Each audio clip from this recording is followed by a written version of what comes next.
piece of siding out. It's got so many splits and holes in it. I'm going to cut it right there and replace it with new to get ready for the electrician. So I want to remove this board, so I have to cut through the nails on this board. So I'm using the multi-purpose tool for that.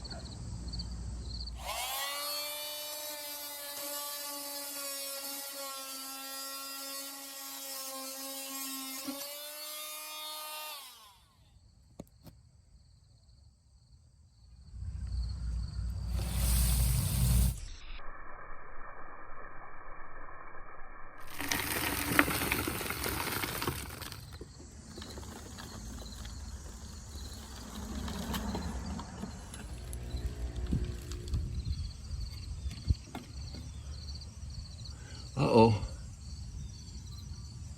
my time capsule from last year, signed and dated.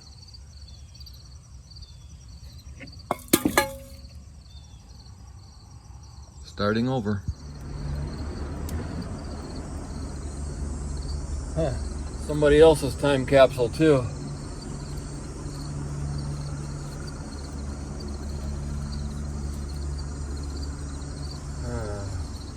All right, well, I have my cutting tools out. I may as well fix that piece up there too. I'm gonna have to get a ladder out. The squirrels have been going in and out right up here and nesting. So this is gonna stop a whole lot of rodent shenanigans. I just passed the rough framing inspection, and the inspector liked my homemade trusses. But I had spent quite a few days getting ready for that, because even though my building permit was for this new room, I suspected he might want to inspect my changes in the old part of the house, and he did. So from front to back, he went through and inspected my new header beams and other changes that I've made. And so we've passed that inspection. And the next thing, according to him, is getting the rough mechanicals in. So that's the electrician, the plumber, the heating guy. And I've talked to the electrician and the heating guy. And the next thing is getting their rough installations. So I've got to tear out some of the old wiring to work around the board where the new service panel will go, electric service panel, to get my own electric here. I can't believe more than a year and I'm still running on an extension cord from next door. I am at a juncture right now. I just completed a 2-week window restoration workshop, and I'm anxious to get started on my own windows now.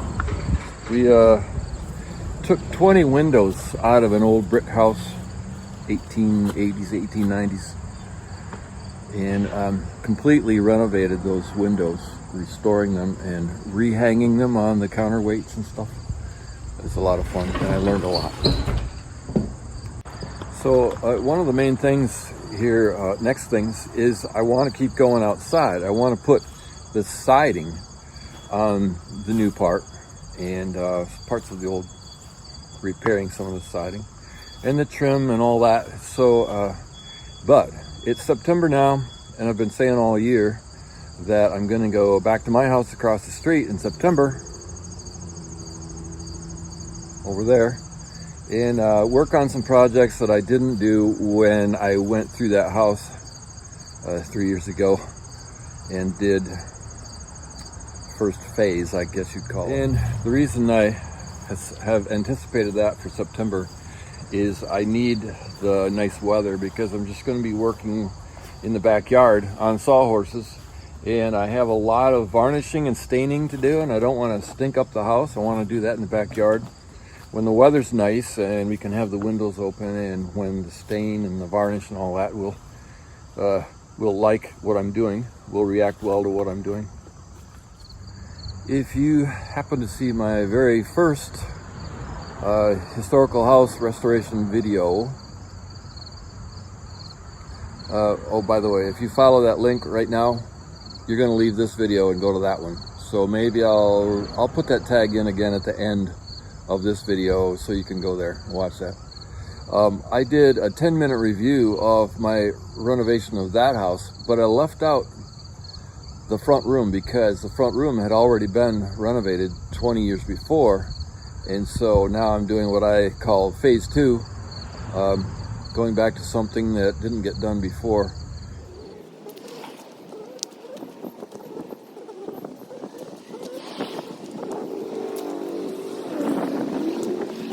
So when you come in the front door, there's the stairs here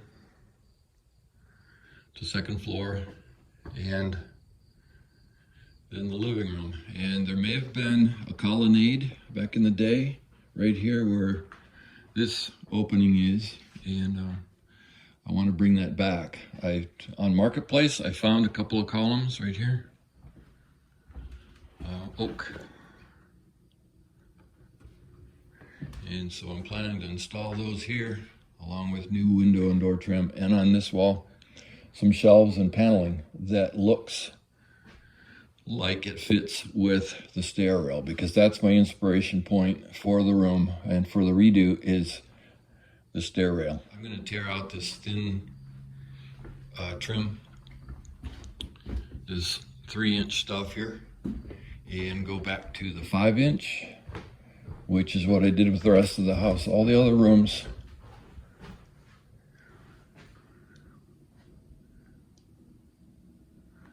have the 5-inch trim. So I found some scrap lumber to build a prototype of the pedestal, that is the base that goes under the columns in the colonnade opening.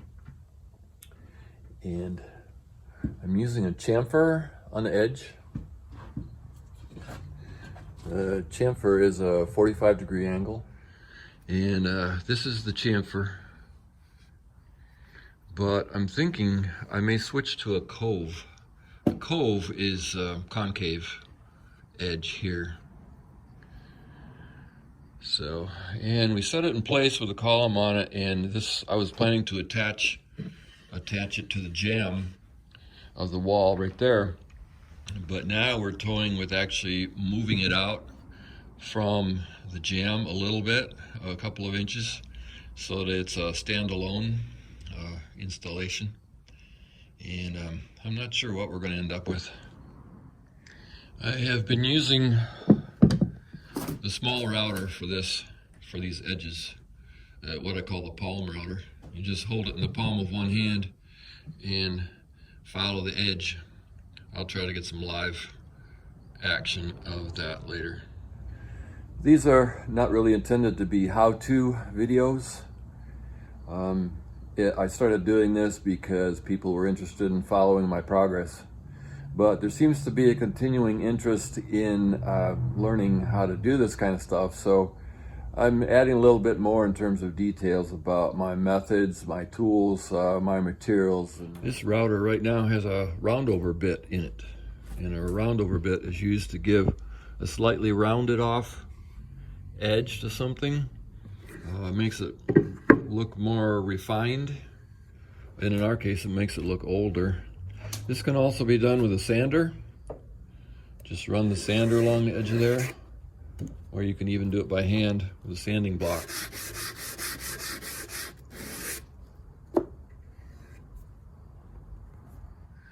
All right, now I'm going to try the cove bit on the edge of this thing and see what that looks like.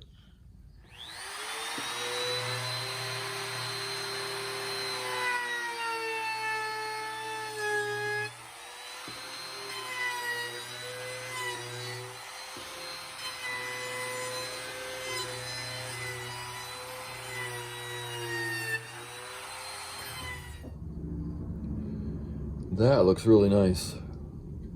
I think this is more traditional. I mean, they're both traditional, but you see the cove more often. And I think it has a more old-fashioned look. I don't know. I like that a lot. Now I don't know which I'm gonna go with, the Cove or the chamfer. All right, I think I found the right stain for this to match the stairway, and it's gonna be red oak.